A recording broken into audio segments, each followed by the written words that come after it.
চলুন আজকের ঘটনাটি শুরু করি। আমি এবং আমার 3 বন্ধু নূর, নাফিস, মাহিনুর একই কলেজে পড়ালেখা করতাম। কলেজের পরীক্ষার পর তখন বাসায় বসে 1 মাসের ছুটি কাটাচ্ছিলাম। একদিন আমি এবং আমার 3 বন্ধু মিলে ঠিক করলাম যে এই ছুটিতে শ্রীমঙ্গলে বেড়াতে যাব। এক বুধবার সকালে আমরা 4 জন বাসে করে শ্রীমঙ্গলের উদ্দেশ্যে রওনা দিলাম। একটু দেরিতে রওনা দেওয়ায় আমাদের শ্রীমঙ্গলে পৌঁছাতে সন্ধ্যা হয়ে গেল। আমরা একটি ভুল করেছিলাম যে আগে থেকে হোটেল বুক করে আসিনি। আর এই সময় দর্শনীয় স্থানগুলোতে পর্যটকদের আনাগোনা অনেক বেশি থাকে।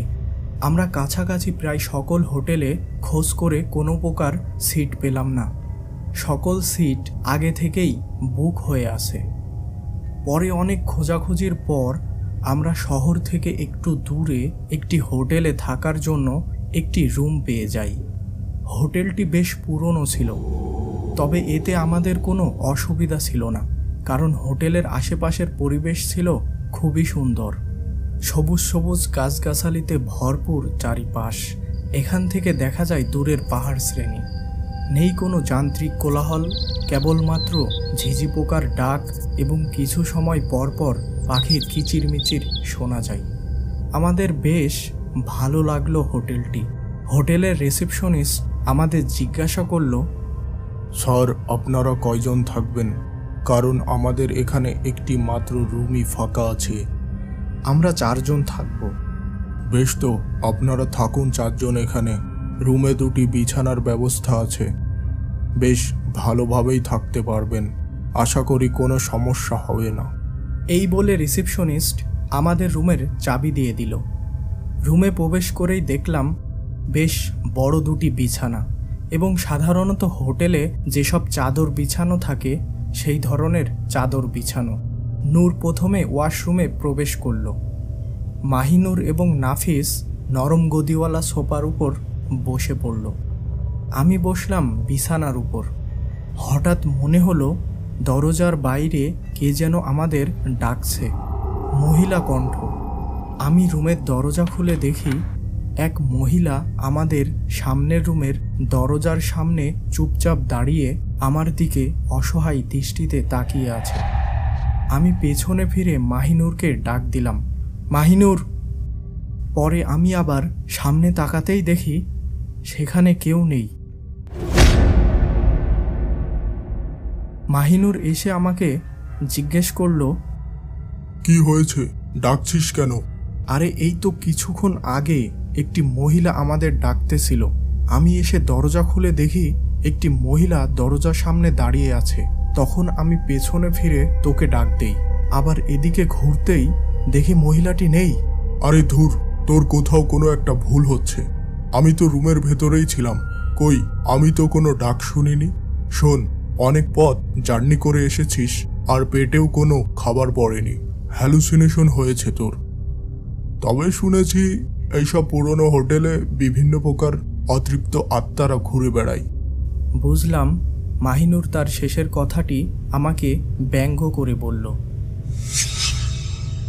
রাতের খাবারের পর আমরা 4 জন শুয়ে আছি। একটি বিছানায় নূর ও নাফিস এবং আরেকটিতে আমি এবং মাহিনুর।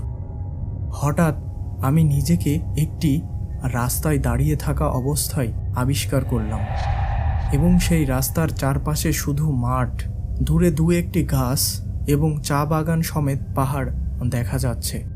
চাঁদের আলো পাহাড়ের গায়ে এসে পড়েছে। এবার খেয়াল করলাম রাস্তার উপর একটি মহিলা দাঁড়িয়ে আছে এবং সেই মহিলার দিক থেকে কান্নার আওয়াজ আসছে। মহিলাটির কাছে গিয়ে দেখি এ সেই একই মহিলা যাকে আমি আমাদের রুমের সামনে দেখেছিলাম। সে যেন আমার কাছে কোনো সাহায্য চাচ্ছে এবং কান্না করছে। হঠাৎ পাশ থেকে একটি বাচ্চার কান্নার শব্দ শুনতে পেলাম। ওদিকে তাকিয়ে দেখি বাচ্চাটি একটি গাছের নিচে কান্না করছে।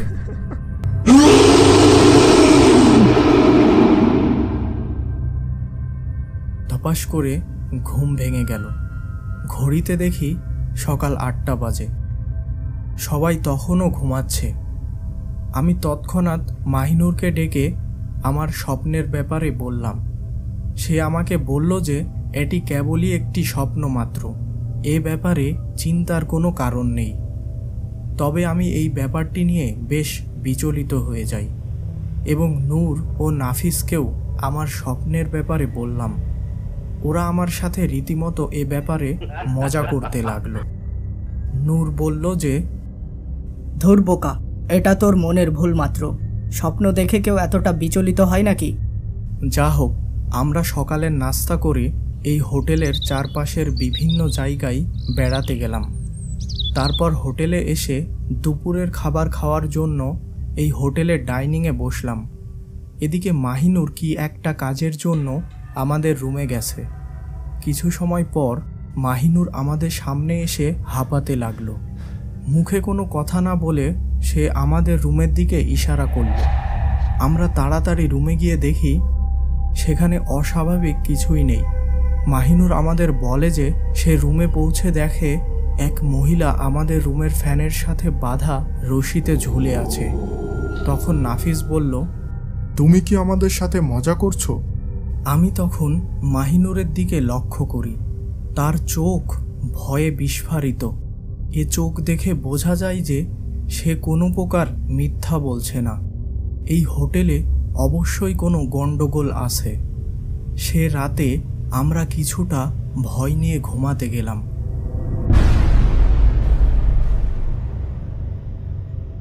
সকালে ঘুম ভাঙে নূর ও নাফিসের ডাকে। খেয়াল করি যে মাহিনুরও ঘুম থেকে উঠে পড়েছে। নূর ও নাফিস দুইজনই বেশ চিন্তিত। তারা বলে যে তারা দুইজনই নাকি আমার মতোই স্বপ্ন দেখেছে, কিন্তু সেই মহিলাটা তাদের কাছ থেকে সাহায্য চাইছে যে আমরা যেন তার ছেলেকে বাঁচাই। তখনই আমরা এই হোটেলের ম্যানেজারের সাথে দেখা করতে যাই। অনেক চাপাচাপির পর সে আমাদের সব ঘটনা খুলে বলে। 5 বছর আগে এই রুমে একটি লোক তার স্ত্রী এবং একটি বাচ্চা নিয়ে এসেছিল। লোকটি তার স্ত্রীকে অনেক নির্যাতন করত। হোটেলে ওঠার দ্বিতীয় দিন পর লোকটি তার স্ত্রীকে ফ্যানের সাথে রশি বেঁধে ঝুলিয়ে দেয়। এমনকি সে তার বাচ্চাটিকেও মেরে ফেলে এবং দূরে কোথাও মাটিতে পুঁতে ফেলে। আর এরপর থেকেই সেই মহিলাটির আত্মাটি মাঝে মাঝেই ওই রুমে যে থাকতে আসে তার কাছে সাহায্য চাই। ম্যানেজার আরও বলল, আমরা সাধারণত এই রুমে একা কাউকে থাকতে দেই না, কিন্তু তোমরা 4 জন ছিলে বলে মনে করেছিলাম তোমাদের সাথে এমন ঘটনা ঘটবে না। সেই দিনই আমরা সেই হোটেল ছেড়ে বাসে করে ঢাকায় চলে আসি। তবে বাসায় ফিরে ওই হোটেলের ব্যাপারে আমরা বাসার কাউকে কিছু বলিনি। ওই হোটেলটিতে পরে আর এই রকমের কোনো ঘটনা ঘটেছে কিনা তাও আর জানি না। বন্ধুরা, ভিডিওটি যদি ভালো লাগে লাইক আর সাবস্ক্রাইব করে দেবেন প্লিজ।